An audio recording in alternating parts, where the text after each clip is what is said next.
بسم اللہ الرحمن الرحیم۔ الحدید یوٹیوب چینل کے ناظرین السلام علیکم۔ الحدید یوٹیوب چینل اپنے ناظرین کے لیے پیش کر رہا ہے اسلامی تاریخی واقعات۔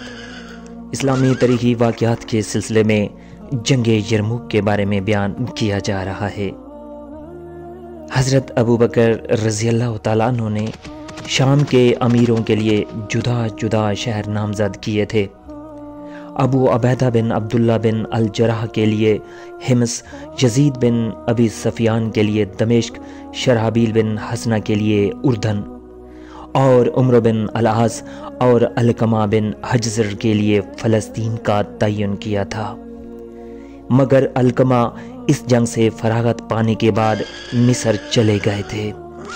جب مسلمان شام کے قریب پہنچے تو دشمنوں کا ٹڈی دل دیکھ کر ان کے ہوش اڑ گئے، اس لیے سب کی رائے یہ قرار پائی کہ ایک جگہ جمع ہو جائیں اور مسلمانوں کی پوری فوج کو دشمن کی پوری فوج سے بھڑا دیا جائے۔ خالد رضی اللہ تعالیٰ عنہ یہ دیکھ کر کہ مسلمان عمرہ الگ الگ آزاد رائی سے اپنی فوجوں کو لڑا رہے ہیں، ان سے کہا، اے سردارو، کیا آپ ایسا مشورہ ماننے کے لیے تیار ہیں جس سے امید ہے کہ خدا دین کو سر بلند کرے گا اور آپ کے مراتب میں کوئی کمی نہیں آئے گی؟ شام میں ان چاروں عمرہ کے ساتھ 27,000 کا لشکر پہنچا۔ 3,000 سپاہی خالد بن سعید کے پاس سے بھاگے ہوئے تھے، جن کا امیر ابو بکر نے معاویہ اور شرحبیل کو بنایا تھا، اور 10,000 عراق کی قومت کے تھے جو خالد بن ولید کے ساتھ آئے تھے۔ علاوہ ازیں 6,000 وہ تھے جو خالد بن سعید کے بعد اکرمہ کے ساتھ جمع اور پشت پناہ بنے رہے تھے۔ اس طرح مسلمانوں کا پورا لشکر 46,000 نفوس پر مشتمل تھا۔ خالد کے آنے تک یہ سب عمرہ اپنی فوجوں کے لڑانے میں کسی ایک امیر کے تابع نہیں تھے۔ جنگ یرموک میں ابو عبیدہ کا لشکر عمر بن العاص کے پڑوس میں تھا، اور شرحبیل کا لشکر یزید بن ابی سفیان کے لشکر کے پڑوس میں مقیم تھا۔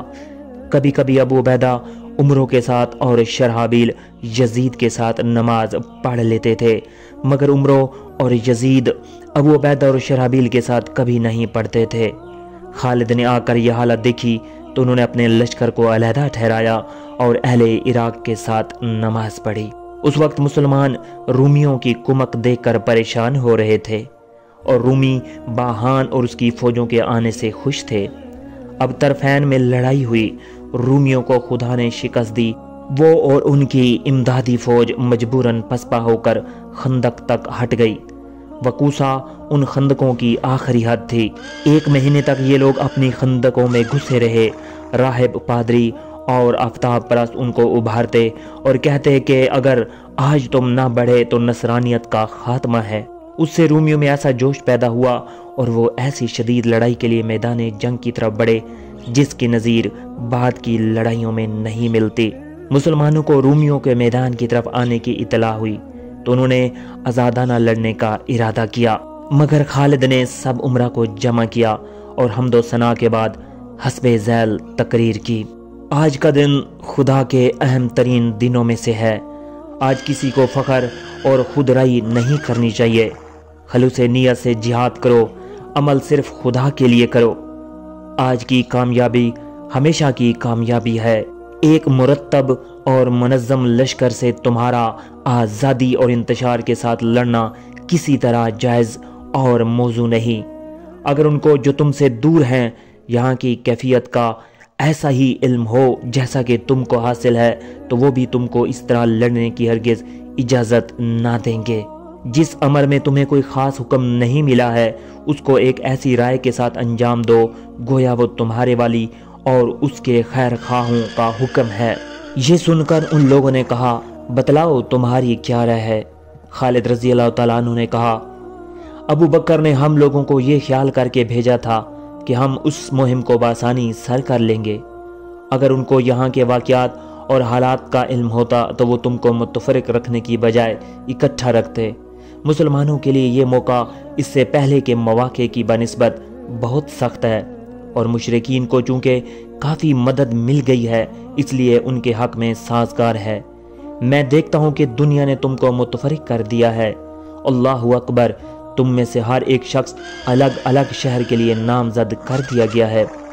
اگر تم ان سرداروں میں سے کسی ایک کے مطیع ہو جاؤ تو اس سے نہ تمہارے مراتب میں فرق آئے گا اور نہ اس کو کوئی بڑائی حاصل ہوگی۔ کسی ایک کو اپنا امیر تسلیم کر لینے سے خدا اور خلیفہ رسول کے نزدیک تمہارا درجہ کم نہ ہوگا۔ دیکھو دشمن کی تیاری کتنی عظیم الشان ہے۔ اگر آج ہم نے ان کو خندق میں دھکیل دیا تو پھر ہمیشہ کے لیے دھکیلتے رہیں گے، اور اس کے برعکس اگر آج انہوں نے ہمیں شکست دے دی تو آئندہ ہمارے پنپنے کا کوئی امکان نہیں۔ ہونا یہ چاہیے کہ امارت کے عہدے کو باری باری کر دیا جائے۔ آج ہم میں سے ایک شخص امیر ہو، کل دوسرا اور پرسوں تیسرا، یہاں تک کہ آپ سب کو امیر بننے کا موقع مل جائے اور آج کا امیر مجھے بنا دو۔ چنانچہ سب نے خالد رضی اللہ تعالیٰ عنہ کو امیر تسلیم کر لیا۔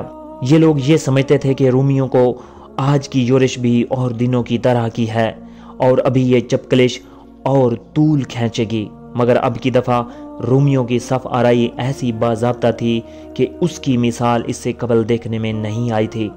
اس کے مقابلے میں خالد رضی اللہ تعالیٰ عنہ نے اپنے لشکر کو جس طریقے سے مرتب کیا وہ عربوں کے لیے بالکل نیا تھا۔ خالد رضی اللہ تعالیٰ عنہ نے اپنی فوج کو بہت سے دستوں میں تقسیم کر دیا جن کی تعداد 36 تا 40 بیان کی جاتی ہے۔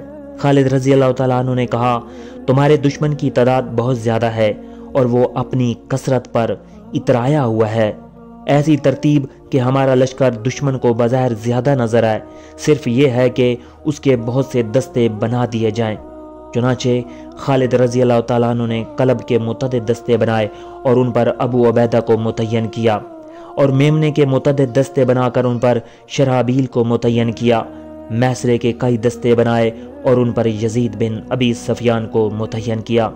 عراق کی فوجوں کے ایک دستے پر قیقع بن عمرو تھے، ایک دستے پر مزعور بن عدی اور ایک دستے پر ایاز بن غنم، ایک دستے پر ہاشم بن عتبہ، ایک دستے پر زیاد بن حنزلہ اور خالد بن سعید ایک دستے میں تھے، اور خالد بن سعید کے بھاگے ہوئے لوگوں کے ایک دستے پر وحید بن خلیفہ اور ایک دستے پر امراء القیس، ایک دستے پر یزید بن یحسنس، ایک دستے پر ابو عبیدہ، ایک دستے پر اکرمہ، ایک دستے پر سہیل، ایک دستے پر عبد الرحمن بن خالد، ان کی عمر اس وقت 18 سال کی تھی، ایک دستے پر حبیب بن مسلمہ، ایک دستے پر صفوان بن امیہ، ایک دستے پر سعید بن خالد، ایک دستے پر ابو العور بن سفیان، ایک دستے پر ابن ذل خمار، اور میمنے کے ایک دستے پر امارہ بن مخشی بن خویلد، ایک دستے پر